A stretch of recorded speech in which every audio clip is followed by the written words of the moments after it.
dengan tekad yang kuat, dipahami oleh semua tokoh-tokoh agama, semua ulama, semua akademisi, tokoh-tokoh masyarakat, dan semua kita sebagai masyarakatnya.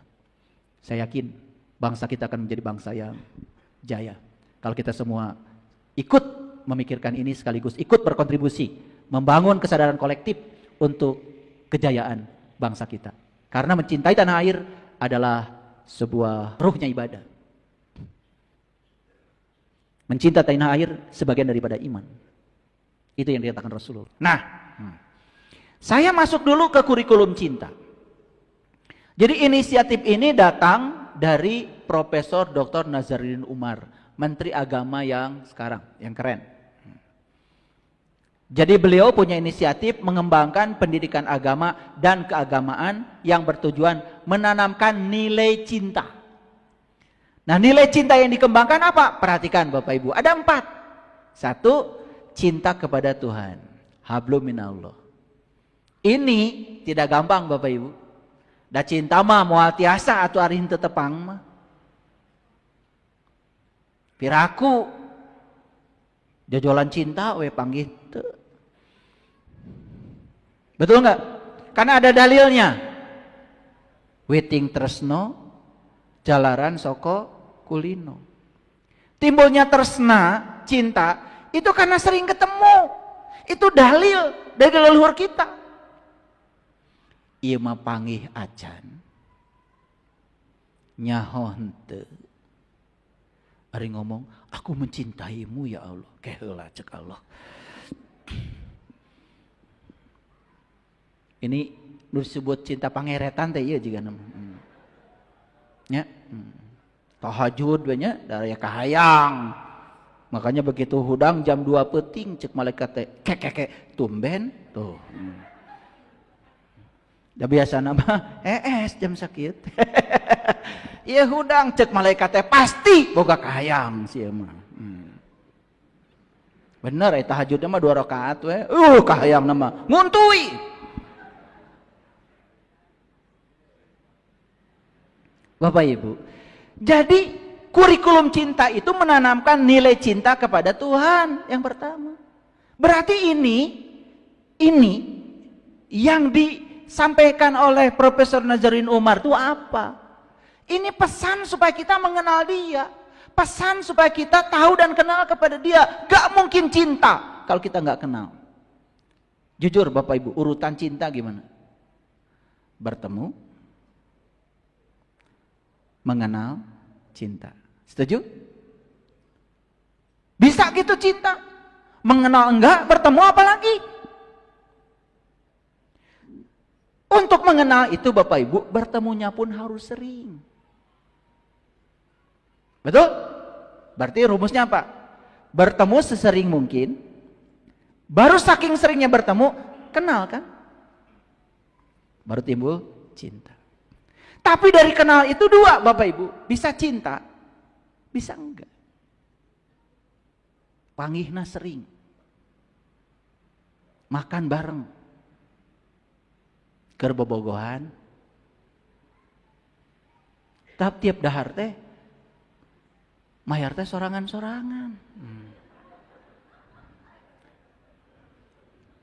Ya pisah lakieun atau napi pisat pameun. Betul nggak? Bisa tidak cinta Bapak Ibu? Awas ya. Tapi karena Allah itu kekuatan positif, yang dikenal dari Allah itu pasti kekuatan cinta. Pasti tumbuhnya cinta. Kalau kepada Allah. Beda kalau pada pacar. Yang kedua, hablum minanas. Cinta kepada sesama. Ternyata cinta kepada sesama itu harus dimulai dengan cinta kepada Allah. Makanya kenapa kita cinta pada sesama nggak numbuh-numbuh, tenyaahan, tededehan, karena kita belum bisa mencintai diri sejati kita yang sebenar. Itu kunci Bapak Ibu. Aduh, kalau saya urai nih kurikulum cinta ini harus dalam bentuk pelatihan kayaknya. 10 hari lah kelar. Tapi ini globalnya dulu. Yang ketiga, cinta kepada lingkungan. Hablum bi'ah. cinta kepada lingkungan. Tidak mau lagi mengganggu keseimbangan lingkungan, nebang pohon sembarangan, nembang hutan sembarangan, tidak mau ngasih racun pada lingkungan. Wah, ini jadi dalam nih kurikulum cinta ini. Dan yang terakhir, cinta kepada bangsa, hubbul watan. Cocok dengan hadis Rasul yang mengatakan cinta tanah air sebagian daripada iman. Bapak Ibu, coba dari empat ini, cinta pada Allah, cinta pada sesama, cinta kepada lingkungan, cinta pada bangsa, yang mana yang sudah tumbuh? Belum ada. Ada saeutik. Wah, lumayan cenah. Aya harus saeutik mah. Saya nggak tahu saeutik teh segede gimana. Nah, makanya kurikulum cinta ini hadir sebagai solusi melalui insersi. Jadi insersi itu adalah memasukkan nilai-nilai keberagaman dalam segala aspek kehidupan. Bapak Ibu gini, saya kalau ngajar fisika, biasanya saya selalu menyediakan waktu di akhir perkuliahan 10-15 menit untuk menarik kesimpulan dan dimasukkan nilai-nilai spiritual. Itu yang mahasiswa itu seneng kalau ikut kuliah saya. Nah, nilai-nilai spiritual yang saya masukkan itu insersi. Nilai-nilai universal, karena kita bisa menangkap pesan-pesan dari hukum-hukum fisika yang sudah dipelajari. Saya selalu begitu. Misalkan cerita pesawat, namanya hukumnya hukum Bernoulli.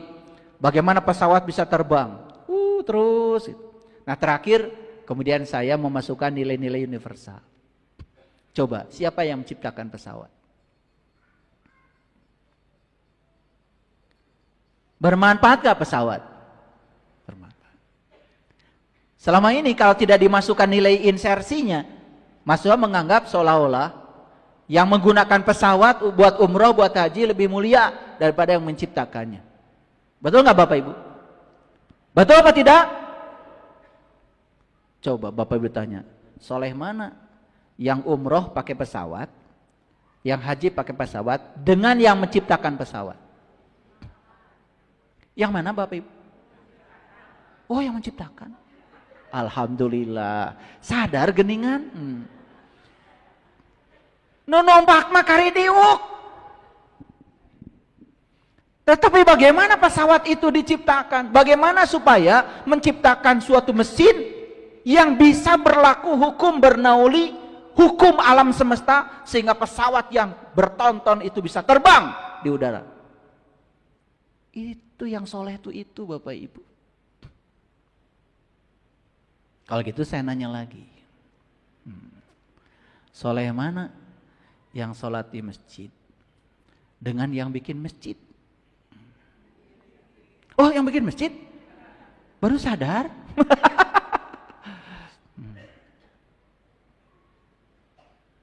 Rajin saya tamu ke masjid, tapi nyumbang semen ge hese. Kita kadang-kadang begini ya, kadang-kadang begini. Oh, itu urusan dunia, kan gitu. Yang penting urusan akhirat, ini yang masalah. Padahal dunia ini adalah ladangnya akhirat. Kalau di dunia itu Anda berguna, Anda punya nilai manfaat, ya akhirat mah dijamin. Kan sebaik-baiknya manusia yang berguna bagi manusia lain, bukan? Betul apa tidak? Iya. Sekarang saya mau nanya, yang bikin HP ini soleh? Apa agamanya? Yang bikin laptop ini soleh? Soleh. Apa agamanya? Bapak Ibu kadia naik naon? Mobil? Yang bikin mobil soleh? Apa agamanya?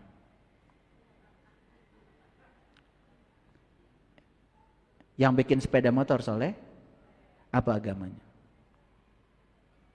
Sok sekarang, renungan kata-kata saya. Kita selama ini menganggap yang soleh itu yang menghabiskan seluruh waktunya semata-mata untuk menjalankan ritual. Dan kita melupakan orang-orang yang berkarya di semesta ini dianggap urusan dunia. Padahal memang kita datang ke dunia buat ngurusi apa? Ngurusi apa? Nah, itu nguruskeun akhirat wae. Nih, lihat saya semuanya. Kita datang ke dunia ini buat ngurusi dunia. Dibekali enggak oleh Allah? Dibekali sifat-sifat Allah. Dibekali sifat-sifat akhirat. Jadi sifat-sifat akhirat itu harus nampak saat kita mengerjakan urusan-urusan dunia ini. Pasti berkah Bapak Ibu. Kan sekarang mah ya, kalau orang korupsi gak apa-apa, dunia. Yang penting umroh. Makanya mau ditangkap kan umroh dulu. Betul gak?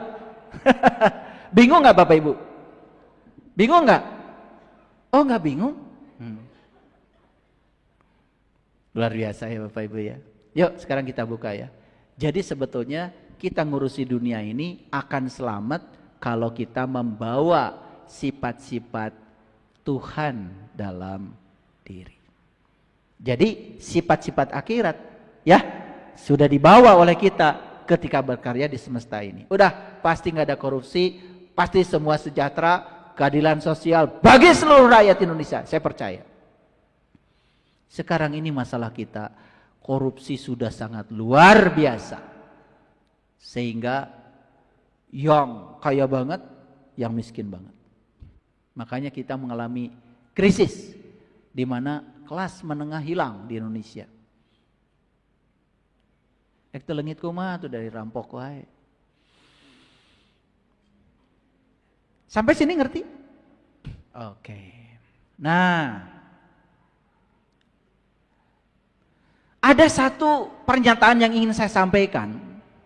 Pernyataan dari Menteri Agama RI dalam acara International Conference on Islamic Ecotheology for the Earth. Jadi ada istilah ekoteologi. Nah ini saya jelaskan sedikit ya, supaya gaul dikit. Beliau mengatakan gini, di acara itu. Pentingnya tafsir agama yang lebih lembut. Bisa nanggap? Pentingnya tafsir agama yang lebih lembut. Sekarang saya nanya Bapak Ibu. Inna dina indallahil Islam. Apa artinya?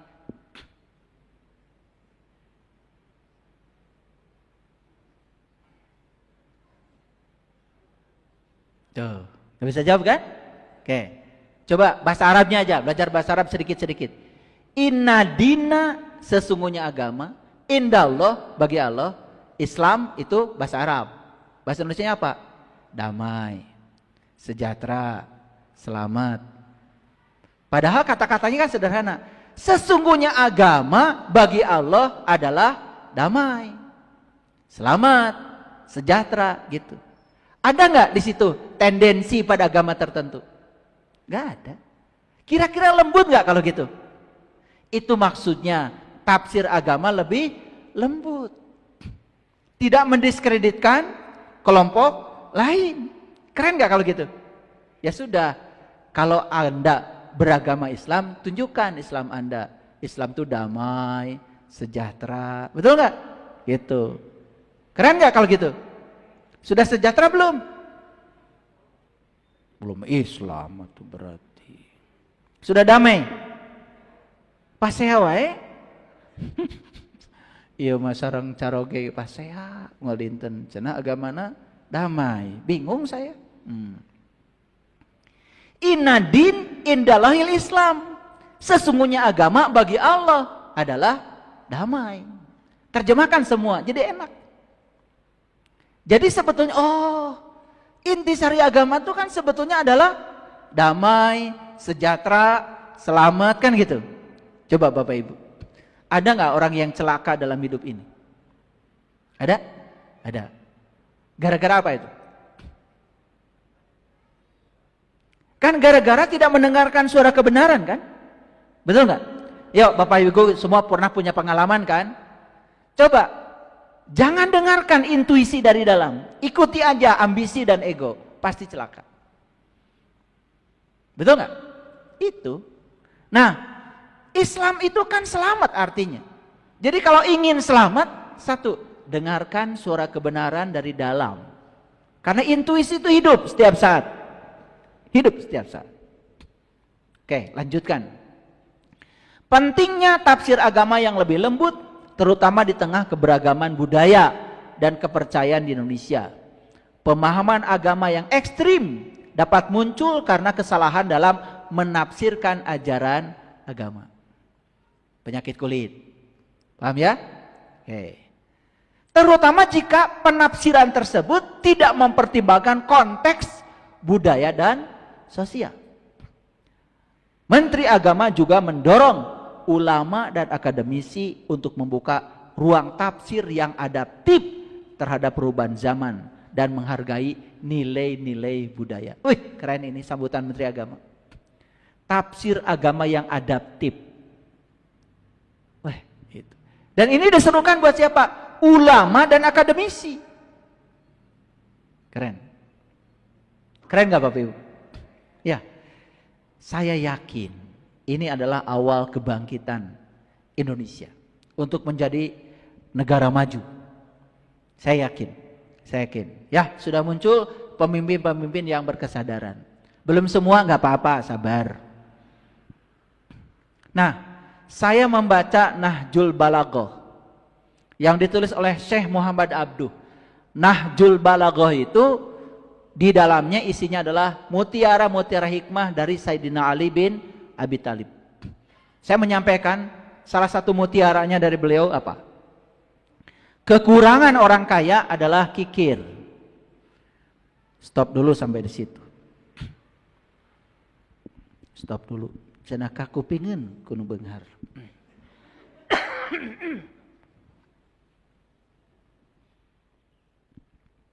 Betul nggak Bapak Ibu? Ini kata Sayyidina Ali, kekurangan orang kaya itu adalah kikir. Nah, kekurangan orang fakir, iri. Betul nggak kira-kira? Makanya lihat ya, orang miskin yang iri nggak akan pernah kaya. Sedangkan syarat kaya itu kan harus bahagia. Kalau orang miskin, nih, tapi bahagia, bisa merasakan kebahagiaan orang lain yang beunghar. Kalau orang lain beli mobil, dia merasakan kebahagiaannya. Seolah-olah dia juga beli mobil. Orang lain rumahnya bagus, dia merasakan. Ini hukum tarik menarik nih. Insya Allah yang kayak gini nih, yang kayak gini akan keluar dari kemiskinan. Jadi Bapak Ibu, orang miskin akan tetap miskin apabila dia iri pada orang kaya. Iya ilmunya. Sok, coba. Kalau ada orang lain sukses itu rasakan kesuksesannya. Seolah-olah itu adalah kita yang sedang sukses. Itu hukum tarik menarik. Like attracts like. Yang serupa menarik yang serupa. Jadi Sayyidina Ali udah bicara begini. Kekurangan orang alim adalah sombong. Ya, kakarage saminggu eta salat. Geus mikiran batur nu teu salat. Betul enggak? Kakarge ngaji ngan sakali-kalina. Balik ke pengajian karunyanya ibu eta sibuk ngurusi incu nepi ka teu ngaji. Tuh. Orang alim ada itu, sombong. Nah, makanya dalam bahasa hadis itu yang disebut dengan sum'ah. Sum'ah itu merasa kita sudah di tingkat amal tertentu lalu merendahkan orang lain yang menurut dia tingkat amalnya belum seperti dia. Hati-hati Bapak Ibu. Nah, ini yang bahaya. Kekurangan orang bodoh. Kekurangan orang bodoh itu kalau bicara gak pakai ilmu. Tuh. Ayo sekarang dihafal ya. Kekurangan orang kaya apa Bapak Ibu? Kikir. Betul? Nu beunghar tadi dia. Kekurangan orang fakir apa? Iri. Betul? Gak apa-apa sekarang ya, sembuhkan aja irinya walaupun belum punya apa-apa. Kalau dengar orang lain sukses, rasakan kebahagiaan orang itu seolah-olah itu adalah kita. Percaya sama saya, itu doa yang didengar oleh semesta. Walaupun mereka minta rezeki, kalau sifat irinya tidak ada, tetap aja gitu-gitu aja hidupnya. Apalagi ya berprasangka buruk pada orang lain. Begitu lihat orang lain beli mobil bagus, pantes weda nyegik tuh. Tah nu kieu Ibu, moal benghar nu kieu. Ya, awas ya. Kekurangan orang alim apa? Sombong. Betul? Pernah nggak Bapak Ibu merasa seolah-olah sudah pokoknya mah. Apakah setelah kita menjalankan berbagai ritual agama itu meneliti apa dampaknya bagi kita atau mikirin orang lain? Jujur. Kalau kita masih mikirin orang lain, itulah kelemahan orang alim, sombong. Nah, iya mah jigana rada seueur ya. Kekurangan orang bodoh apa? Sering nggak bicara tanpa ilmu? Cenah, iya mah. Tuh. Betul nggak? Iya. Yang katanya dikatakan lagi, awas hati-hati. Ya, itu dari Sayyidina Ali. Maka jika kekurangan itu hilang, maka sempurnalah mereka. Keren. Nah, sekarang saya mau jelaskan sedikit aja Bapak Ibu. Pengen tahu nggak Bapak Ibu beda manusia dan binatang? Pengen? Untuk apa? Saya tanya dulu untuk apa? Ngukur? Oke, baik kalau begitu. Jadi untuk tahu apakah saya manusia bukan gitu? Ya udah, kalau kita sejelaskan ya.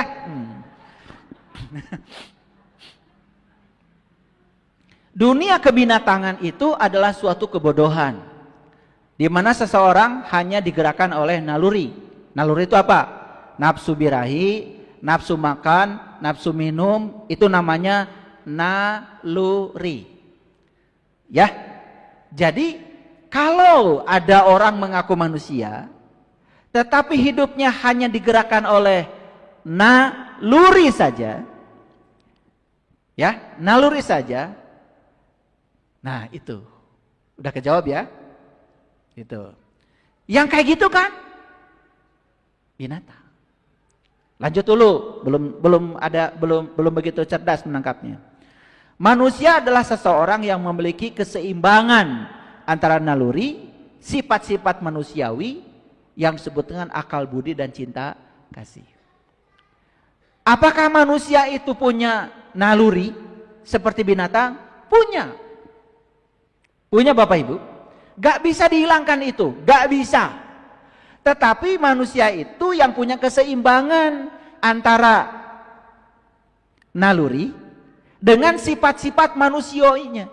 Nah, sifat manusiawi itu cuma dua. Satu akal budi, yang kedua cinta kasih. Udah bisa terjawab? Oke. Jadi yang ngaku manusia tapi hanya digerakkan oleh naluri, nafsu birahi, makan, minum, ya. Akal budinya enggak jalan, cinta kasihnya apalagi, ini tidak